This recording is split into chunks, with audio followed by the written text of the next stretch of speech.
আজকে একটা বটুয়া ব্যাগ তৈরি করবো, যার জন্য আমি একটা গোল কাপড় কেটে নিয়েছি আর পেস্টিং দিয়েছি, দিয়ে একটা অস্ত্র সেট করেছি। এটা এর উপরে সেট করবো। এবার একটুখানি ছেড়ে পুরোটাকে সেলাই দেবো।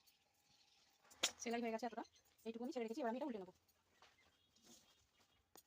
এটাকে আমি উল্টে নিয়েছি। ঠিক একইভাবে আরেকটা পার্টও আমি সেলাই করবো, করে উল্টে নেবো। এটাকে সেলাই করা হয়ে গেছে, এবার আমি এটাকে উল্টে নেবো। এবার আমি দুটোই উল্টে নিয়েছি। এবার একটার উপর একটা রেখে ঠিক এভাবে সেলাইটা দেবো, এভাবে এভাবে। এবার ব্যাগটা ধরবার জন্য দুটো হ্যান্ডেল তৈরি করবো, এভাবে এভাবে এভাবে দিয়ে আমি এটা লম্বাভাবে সেলাই দিয়ে দেবো। এবার আমি এই দুটো ব্যাগের হ্যান্ডেলগুলো লাগাবো ঠিক এভাবে, এদিক থেকে এদিকে। এভাবে ব্যাগের হ্যান্ডেলগুলো জোড়া হয়ে গেছে। এবার ব্যাগটাকে যাতে সুন্দর দেখতে লাগে তার জন্য আমি এভাবে লেস বসাবো। লেস বসানো হয়ে গেছে। এবার আমি এই সাইড থেকে এতটা, এদিক থেকে এতটা, ঠিক এভাবে সেলাইটা দেবো। লেসটা লাগানো হয়ে গেছে। এবার আমি একটা বো তৈরি করেছি, এই বোটা এখানে বসাবো।